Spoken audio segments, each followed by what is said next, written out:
Osanden kwano na ekonomi kete osando kwano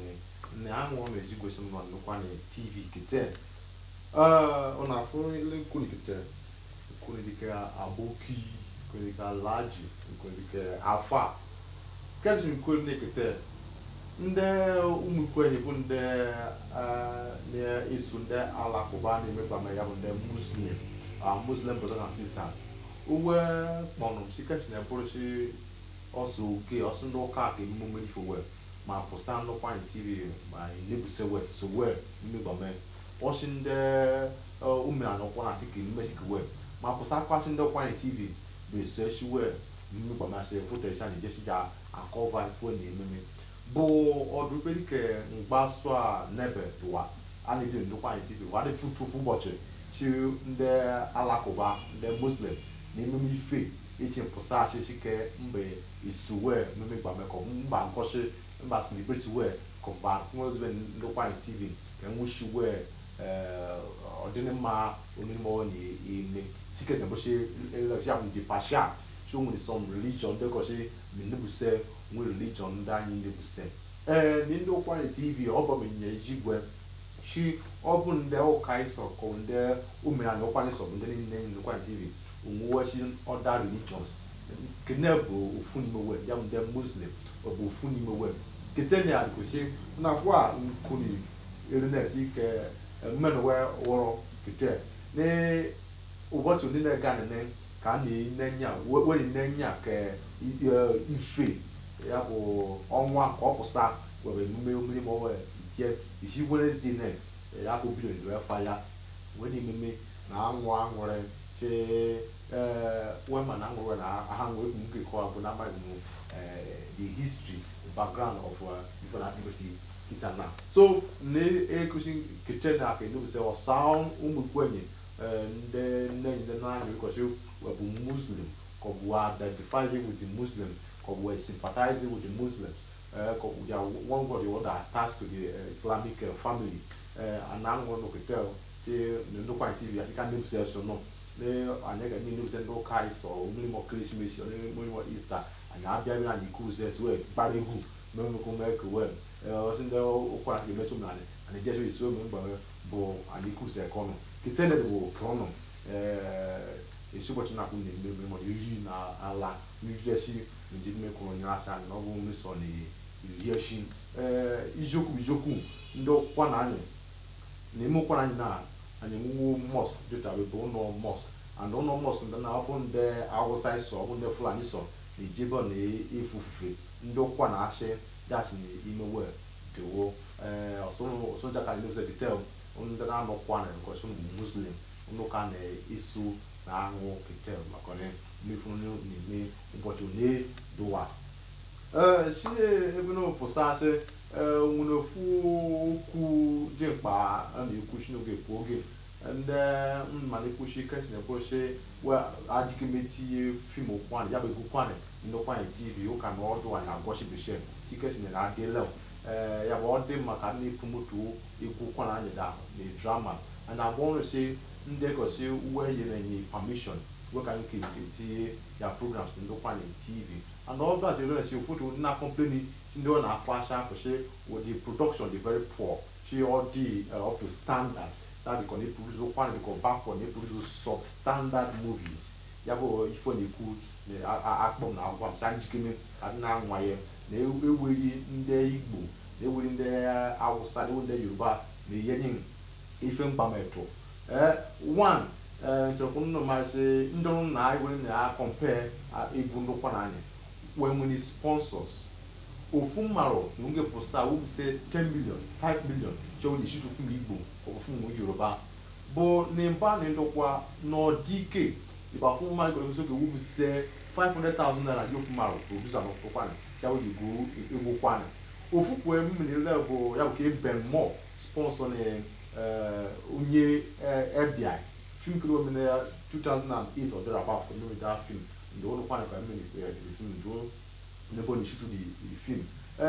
ijoku marus ni kwenye me fikiro kuno bu film because all those standard no kwa ni me ga ni ne bu wa ni imeye kwenye music also when you feature the make us say ase ya bo inu oyi nebe kuno bu film because we lebu nwata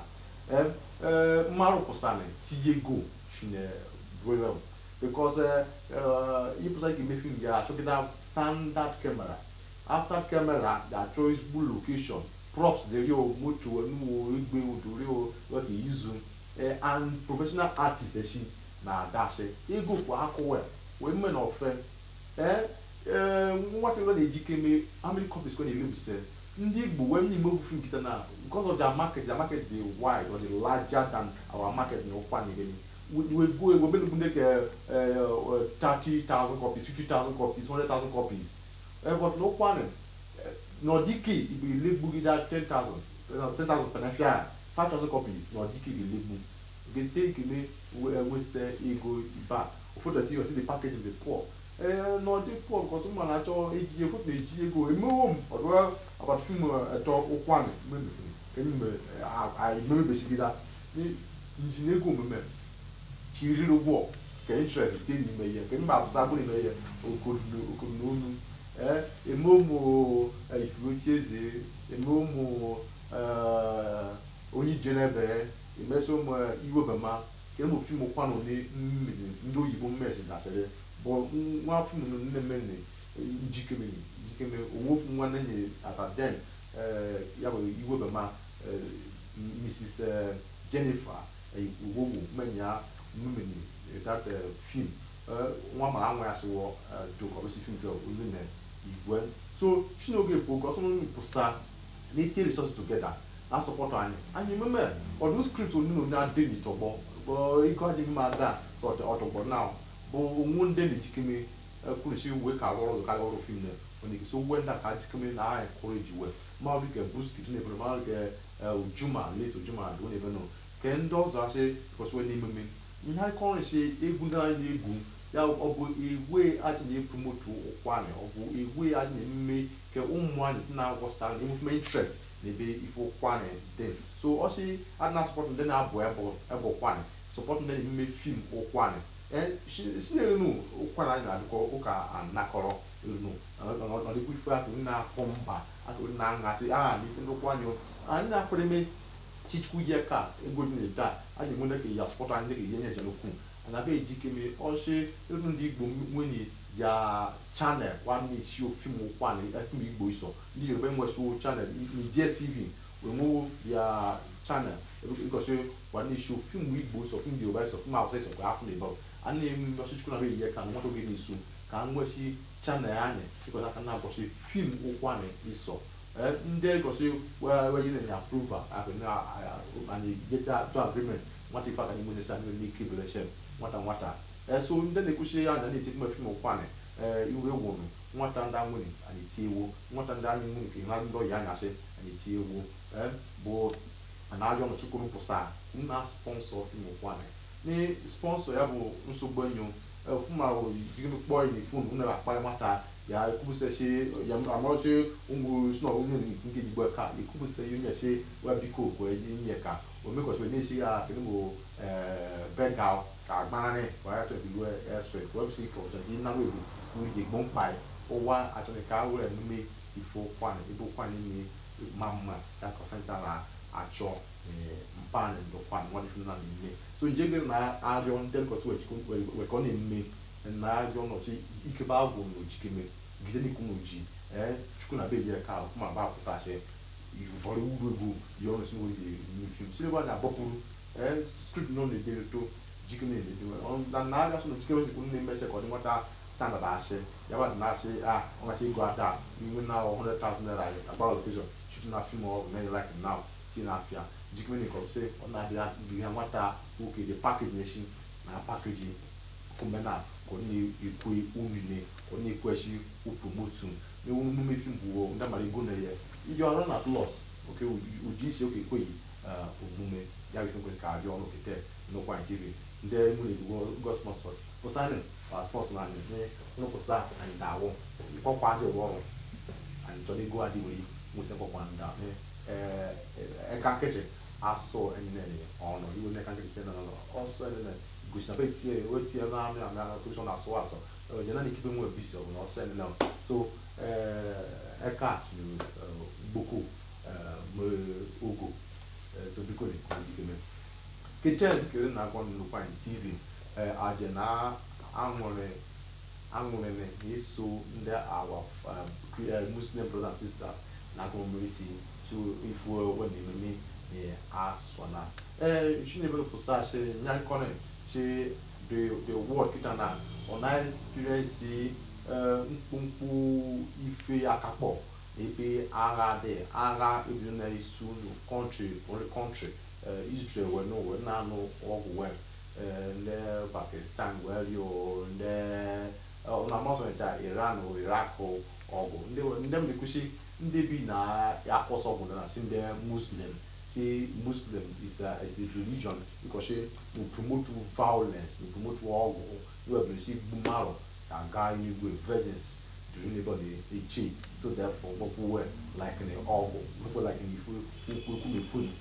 And to come national say obo sa ndị bụ ndị Muslim na supportive ndị na obo so ncha believe ni she igbuma kete ya ejenigwe obo so ncha ndị ọma ni mewe ụfọdụ ndị Hausa kata na igwe aboki onwe ife akpụ wee sọrọ ọba aboki ụfọdụ ndị Hausa ebu wepụsi ndị Fulani abụ ofu ikpo Fulani kana iwa bịa web fosi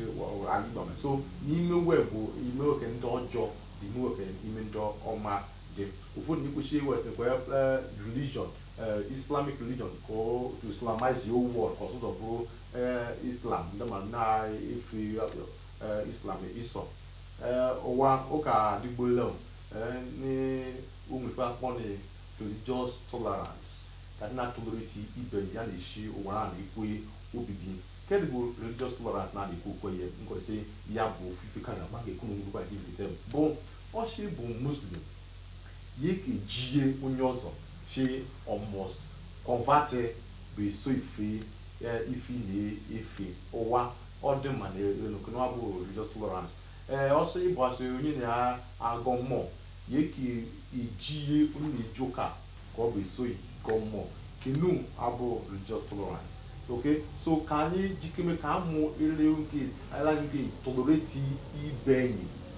ọsị na-eji ụka ye ka ekushi because na ejo ka ye koru ji ka ja tikpo mo ye akpo buru mo nde ma tikpo fo ni chon ko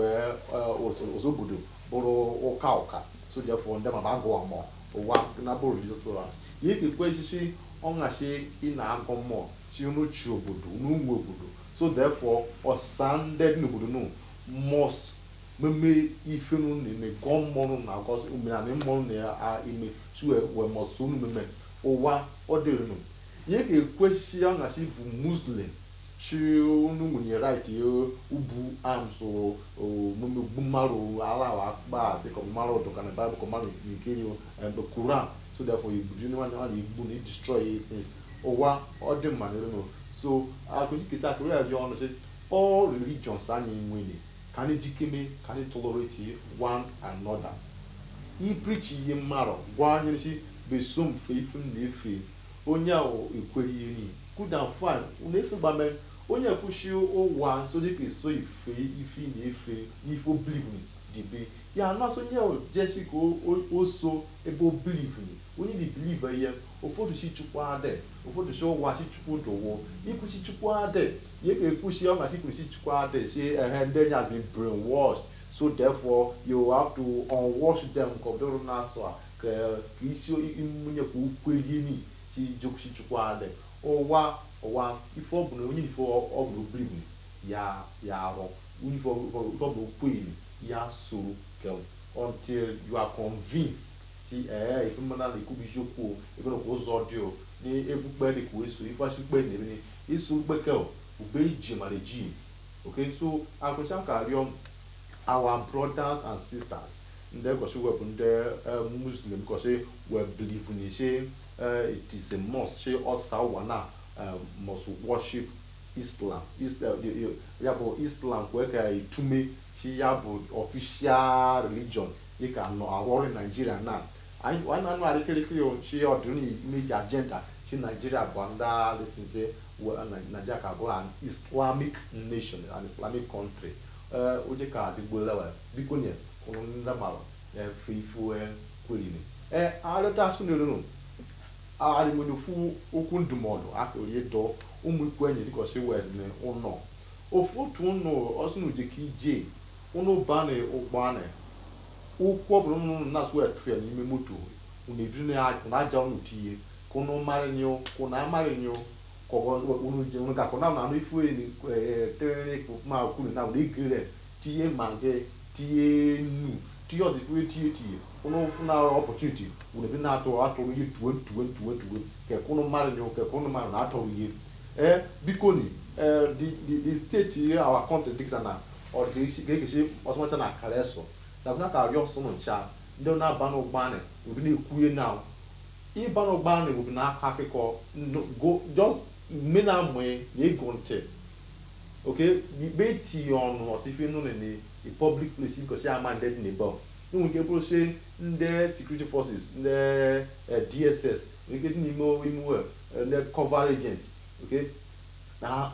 agụ ntị kwa n'okwu ga-ekwu ikuke mmiri osi ndị na-abụ ndị na-achọ ka ekebe Nigeria akụmenya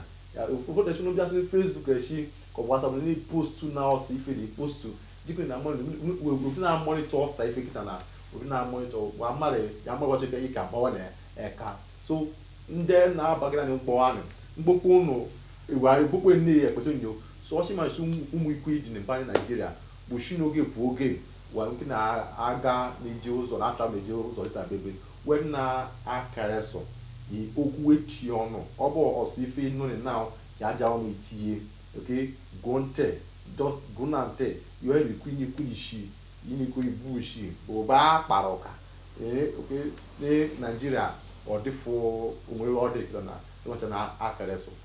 so ajeje na ajọ so chazi ka dịkọ security conscious okay ka dị more vigilant anya moshi Nigeria ọsanye changwe Nigeria bụ mgbe ndị na-ekwushi uwe ka na-enwe where the more superior than the others ọ bụ ife ozome ọ bụ ife na-apụsa yiwe n'iku kita na a clear example bụ ife mmiri ụbọchị na ndị south governors bịa na bezu meeting in Asaba Delta State headquarters ụbọchị na wee site na meeting ọ bụ release a communique okay when you ban open grazing in the south region okay the south region not just south region sorry southwest southeast south okay in the south in general when you ban open grazing should be graze well when you question okay Nigeria should the just one Nigeria go to make referendum okay state you know manage their resources and all of that in the north opposite the south governors in way right opposite who hold the south meeting they take such decision without consulting them is it Metiala weapon you know but without consulting them where they are stakeholders okay when the northern governors june ezu na-ekwere ife ka ememe bụ ndị south na-etie n'ọnụ ke ndị south ikwere mmemme ujene ya kwuo iwe dị bịa well okay ya bụ the northerners dịka when ekwu they are not happy over the unity of the south dị na-edikọ ọpụsụ ji ofu ọnụ na ekwubame iwe adịwe bụ when mwe ji ofu ọnụ na ekwubame ya bụ ajụelu na buru ofu biko ni ọsamancha ọsancha nwe Nigeria onwe ndị ka na-enwe ni ụfọdụ kwusiwe ka na-enwe shie wee gidere ka kewe ka ndị kigezekwe gido ka kewe mana achọrọ ka eme ọsancha wuru ofu obi na agbame bụ nke be adịfa igwe anya mara ịlaka nke united bụ ọsamancha ka nta bụrụzi ofu n'ọdike ọsọ ọnwụ na-agbara nke mme na-ekosi n'ụlọ in charge jikemere n'omume ke Nigeria kpakpọrọ ọnụ n'ife bikọlọ ndị dị na outside na-atụ egwu ka mebia kpasa anyị ndị dị na-eri na-achọrọ ka emeghe bụrụ ọsọ ka anyị gbagharị bụ anyị ka agbagharị bụ Nigeria agbagharị Nigeria onye ka mmere anyị ndokwa anyị TV ndị ka mmere ta ọgba anyị sọdacha bụ na no ka di dojo budan ni smart we me ku se ka ni do kuma budan ni ka do kuma village ni ani do kuma okwe obibi ba yi do kuma na onye isu je ka be do kuma ni fe nyo okay no ebo do kuma de ka just ni kine si nwa na ibo Alaska kine but na ko remember na ni bia oguma ibo ni ku doctor of hunger on the noli okay so I just stand up pan if of na marry nke ro maka no ordinary organisu mbane no kwa kan jikini kan posa wana awa kan tie ka ba ni ibe ndukwa na eme mama oshin idine ebe ochiche de in achi covid no ndol go simpi ti gunde manoro ana ajo no abiko ni tinde kan oro what na ka ndama na complaining in social media ba go she wa je office go she no kwa na in charge where ba your work she will be go we working where a jigida kwa go she to oro ya go forget oro ka yin gi say we no ati isu ni aso wi kini no kwa ndini bo biko ni o she ni onoro kuku jikemini kunde yin de keneka dike fu meku ba no fu onye kenyi dị n'Abuja asọnde Ghana ne ichoji ọrụ ọfịs ye bụ onye kwana na dịkwa si ngwe ka onye isi na oche ye ka ịnọrị ka ịnọba oke ịnụ adị mma ọdụ na ke ndị Igbo ji na ndị ka wee ka ọdụ ndị na ke ndị Hausa ji na ndị ka wee ka ọdụ ndị na ke ndị Yoruba ji na ndị ka wee ka so ịbasị na ọdụ jikọ efu yi ndị kenye ka ndị kwana ka biko ni anarịọ ochi umwe ifo na ihe nkelo banye na ọganisu ndokwa anyị tie anya ọ bụ ogbugbu na ụfọdụ n'aka na-ajọ che umuru ofu ma kwụsịrị si ọ dịrị ka ọnụ ofu onye obodo dere eri bụ nwa obodo n'ebe wee gbiri wa nụ ọgwụ chinoge bụ oge nnarị nwata nọ ajọ chi nwanarị ka onye ajọ chi nwa ya ụka nụ nwa ya ekweghị nwa ya ga-anọ di n'obodo kiri makone oni okwu dị na we egbata we enimiti agbaji pe ebibi esin ni o si church yin ka o ma se ibo nyo obodo beri se anyị na ma dị ma o yeke nke je onye kemeka eku nke yin ye ka ni bo onye obodo enimi biko ni ifojo adema lọsịta nke buru ofu ka buru ofu bi na agbame makone ọdịnịmma anyị ihe onye nleka kete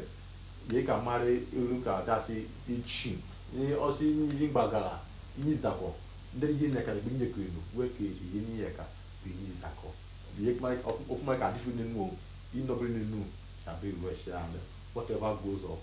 must surely come down. That is your law of gravity. Okay, so biko about that I don't pretend no jebe nikini ko nde mu kwani nde shino ni woro na pretend woni pretend then me umelifi Islam where Muslim activism in sala of the me now and I go should biko ni kana to beliti ibeni ke organisu okwane baade organisu delta baade organisu ndokwa isindokwa west baade organisu Nigeria baade yakaniku no point TV make no some charge well then in no point TV then you know cash no get oge then I subscribe no then you can share then I like it then you know I comment me any feedback you like make improve make me well I'm going to say all the ugozo FM book which is Sam I'm going to say I never fuji no be there baraka salam assalamu alaikum wa alaikum salam shegware yo nane